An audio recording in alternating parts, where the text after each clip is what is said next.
आज का अपना नेक्स्ट टॉपिक है व्युत्क्रम अनुपात का नियम। तो अपने पास चल रहा है बेसिक कॉन्सेप्ट, चैप्टर फर्स्ट है। तो व्युत्क्रम अनुपात का नियम क्या होता है? तो व्युत्क्रम अनुपात का नियम आप जानते हैं कि व्युत्क्रम का मतलब क्या होता है कि उल्टा, यानी एक दूसरे के क्या होंगे, विपरीत होंगे। क्या होंगे? विपरीत। इसका मतलब क्या हुआ कि जब किसी यौगिक में दो भिन्न तत्व हैं, जब किसी यौगिक में दो भिन्न तत्व है, ए व क्या है, बी, तो ए व बी का जो क्या होता है, भार अनुपात होता है। क्या होता है? भार अनुपात। तो ए व बी का जो भार अनुपात होता है वे तीसरे तत्व यानी सी के साथ भार अनुपात में क्या होते हैं? उसके सरल गुणक होते हैं। क्या होते हैं? उसके सरल गुणक। इस सरल गुणक का मतलब क्या हुआ? भी कोई भी कंपाउंड है, उस कंपाउंड के अंदर दो भिन्न प्रकार के तत्व हैं। क्या है? दो भिन्न प्रकार के तत्व हैं। तो दो भिन्न प्रकार के तत्वों के अंदर अगर हम बात करें, क्या करें? बात कि किसी भी यौगिक के अंदर दो भिन्न तत्व है, ए और क्या है, बी है, उन तत्वों का जो भार का अनुपात होता है वे तीसरे तत्व के भार अनुपात के साथ में क्या करते हैं? सरल गुणक के साथ में संयोग करते हैं। भी कहने का मतलब है भी ए व बी है, उसका भार जो अनुपात होता है वो सी से क्या होता है, सी के साथ क्या होते हैं? सरल अनुपात में संयोग करते हैं। सरल अनुपात में क्या करते हैं? संयोग करते हैं। जैसे अगर हम बात करें, जैसे आपके पास में क्या है, H2S है, H2O है, और क्या अपने पास SO2। क्या है? SO2। तो आपको पता है कि H2S का निर्माण कैसे हुआ? कि hydrogen is react with sulphur, तो क्या बनाएगा? ये H2S बनाएगा। क्या बनाएगा? H2S। और सल्फर प्लस में O2 से क्या बनेगा? Sulphur dioxide. क्या बनेगा? Sulphur dioxide. तो इन दोनों के अनुपात से सल्फर डाइऑक्साइड है। तो कहने का मतलब ए व जो बी है उसका जो भार अनुपात होता है वो सी के क्या होता है? व्युत्क्रम होता है। सी के क्या होते हैं? व्युत्क्रम। तो कहने का मतलब इनका भार अनुपात है वो सी के क्या होता है? सरल गुणक अनुपात के रूप में होता है। ये जो सी है वो क्या होता है? सरल गुणक अनुपात में स्थित होता है। जैसे अगर हम बात करें कि ये जो H2S है, तो ये होता है 2 अनुपात कितना होता है? 32। कितना होता है? 2 अनुपात 32। अगर हम जल की बात करें, ये तो हो जाएगा H2S। अगर हम H2O की बात करें, इसकी बात करें H2O की, तो ये क्या होता है? 2 अनुपात क्या होता है? 16। ठीक है। और यदि हम सल्फर की बात करें, इसकी बात करें सल्फर की, तो ये क्या आ जाएगा आपके पास? ये आ जाएगा 1 अनुपात 16, और इसका क्या हो जाएगा? 1 अनुपात 8। लेकिन जो सल्फर डाइऑक्साइड है ना, वो क्या होता है? SO2 होता है। तो SO2 का अनुपात कितना होगा? इसका अनुपात होता है 16, 32 अनुपात कितना हो जाता है? 32। 32 अनुपात 32 का मतलब क्या हुआ? 1 अनुपात कितना आ जाएगा? 1। ठीक है। तो कहने का मतलब 2 अनुपात तो है ना, जैसे H2O और क्या है? H2S है, तो इनका अनुपात तीसरे अनुपात के क्या होता है? सरल गुणक में होता है, यानी 1 अनुपात है 1 नहीं। तो कहने का मतलब कि जब दो भिन्न तत्व परस्पर क्या करते हैं? संयोग करते हैं। ठीक है। तो तीसरे तत्व क्या होते हैं? सरल अनुपात के अंदर स्थित होते हैं, जिसको हम क्या बोलते हैं? व्युत्क्रम नियम कहते हैं। व्युत्क्रम जो नियम है वो जेपी रिक्टर के द्वारा दिया गया था, या रिक्टर के द्वारा दिया गया था, और यह नियम 1792 में दिया गया। कब दिया गया? 1792 में दिया गया था। क्योंकि जेपी रिक्टर के द्वारा 1792 में क्या दिया गया था? व्युत्क्रम अनुपात का नियम दिया गया था। व्युत्क्रम का मतलब क्या हुआ कि ए और बी जो एलिमेंट है वो सी के क्या होंगे? व्युत्क्रम होंगे। क्या होंगे? सी के व्युत्क्रम। ठीक है। तो कहने का मतलब ये जो अपना क्या होता है? सरल अनुपात में क्या होता है? नियम। तो 1 अनुपात कितना हो जाएगा? 1 हो जाएगा। ठीक है। तो ये होता है हमारे पास व्युत्क्रम अनुपात का नियम। इसके बाद आता है अपना नेक्स्ट टॉपिक, क्या पढ़ेंगे? मोल। क्या पढ़ेंगे? मोल। तो मोल क्या होता है? मोल होता है पदार्थ की मात्रा। क्या होती है? पदार्थ की मात्रा। तो पदार्थ की मात्रा है उसको हम क्या लेते हैं? N मोल से लेते हैं। क्या लेते हैं? कोई भी पदार्थ जिसकी मात्रा क्या होती है, n होती है, क्या होती है, n। तो किसी भी पदार्थ की मात्रा को मापने के लिए हम क्या लेते हैं, n मोल लेते हैं। क्या लेते हैं, n मोल। तो उसका हम क्या ले सकते हैं, मोल के रूप में लेते हैं द्रव्यमान, इसमें ले सकते हैं द्रव्यमान। ऐसा ही में क्या हो जाएगा, kg हो जाएगा। क्या हो जाएगा, किलोग्राम। क्या हो जाएगा, किलोग्राम। ठीक है।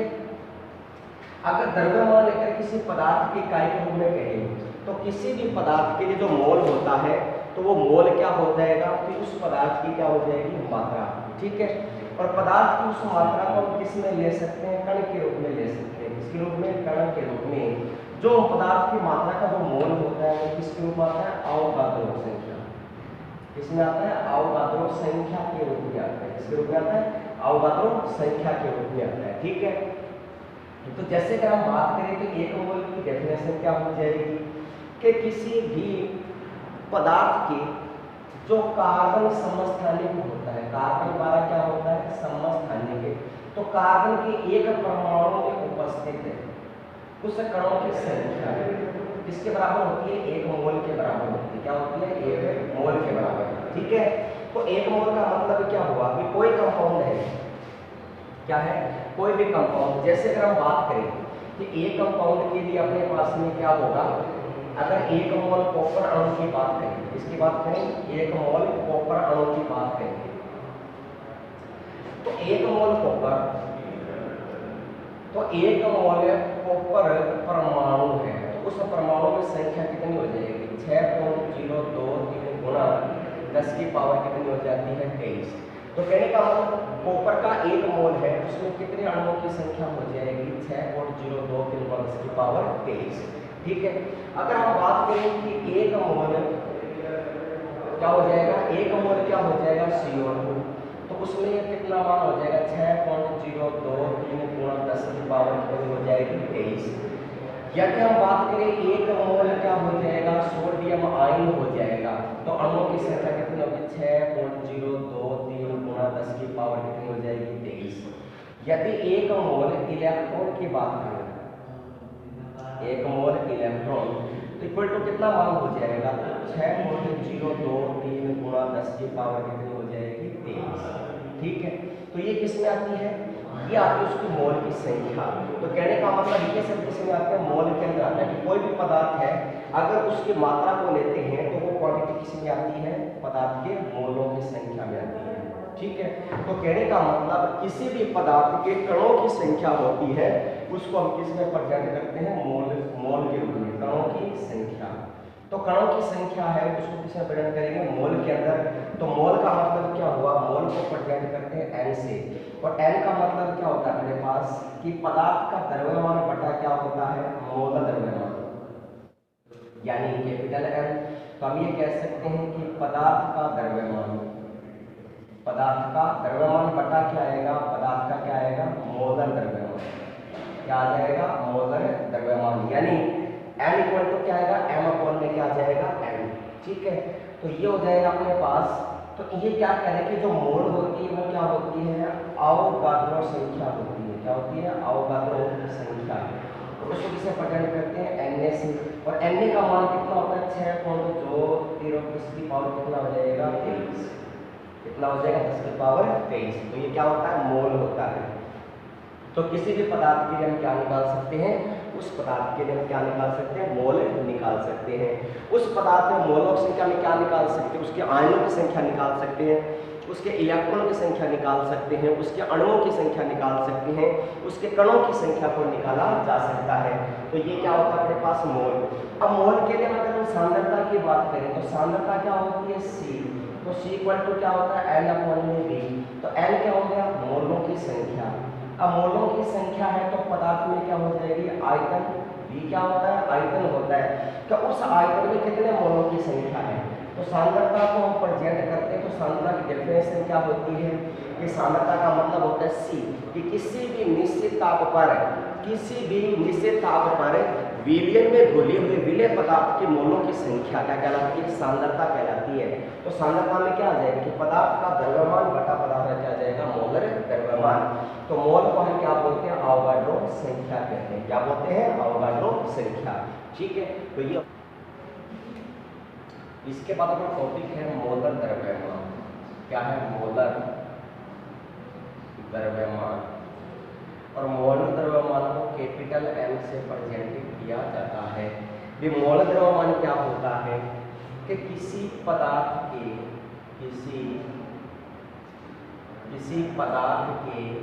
एक मोल का द्रव्यमान, किसी पदार्थ के एक मोल का द्रव्यमान मोलर द्रव्यमान कहलाता है। क्या कहलाता है? मोलर द्रव्यमान।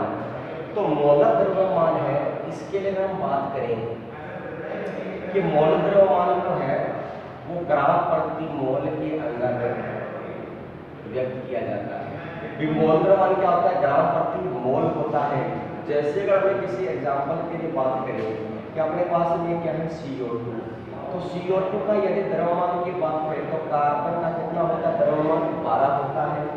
ऑक्सीजन का कितना होता है? 16 और 2 का कितना हो जाएगा? 32। तो 32 प्लस में कितना आएगा? 12। तो इक्वल कितना हो जाएगा? 4 कितना हो जाएगा? 44। तो CO2 का मोल द्रव्यमान कितना हो जाएगा? 44। ठीक है। इसी प्रकार आप किसका निकाल सकते हो? H2SO4 का मोल द्रव्यमान निकाल सकते हो। जैसे हाइड्रोजन कितना होता है? 1 मल्टीप्लाई 2 प्लस सल्फर कितना होता है? 32 प्लस ऑक्सीजन कितना होता है? 60 मल्टीप्लाई 4 इक्वल कितना हो जाएगा? ये हो जाएगा 2 प्लस में क्या आएगा? 32 प्लस में क्या आएगा? 64 इक्वल कितना हो जाएगा? 98। इसका मतलब हम किसी भी पदार्थ का क्या निकाल सकते हैं? द्रव्यमान। तो मोल द्रव्यमान H2SO4 इक्वल कितना हो जाता है? 98। ये हो जाता है पदार्थ का मोलर द्रव्यमान। ठीक है।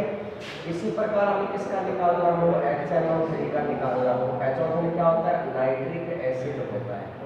क्या होता है? Nitric acid. तो नाइट्रिक एसिड के लिए हम कितना निकालेंगे? हाइड्रोजन का 1 होता है, नाइट्रोजन कितना होता है? 14 प्लस में 16 इज मल्टीप्लाई 3। तो अपने पास में क्या आएगा? 1 प्लस में 14 कितना आएगा? 48 इक्वल टू कितना हो जाएगा? 63।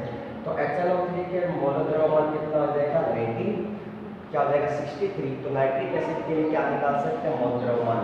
तो क्या होता है? किसी पदार्थ के एक मोल का द्रव्यमान क्या कहलाता है? मोलर द्रव्यमान कहलाता है। तो आप किसी भी कंपाउंड का क्या निकाल सकते हो? मोल द्रव्यमान निकाल सकते हो। और मोलर द्रव्यमान को ग्राम प्रति मोल के अंदर व्यक्त किया जाता है। तो ये था अपने पास मोलर द्रव्यमान। तो आज के बस वीडियो इतना ही पढ़ेंगे, नेक्स्ट पढ़ेंगे नेक्स्ट वीडियो के अंदर।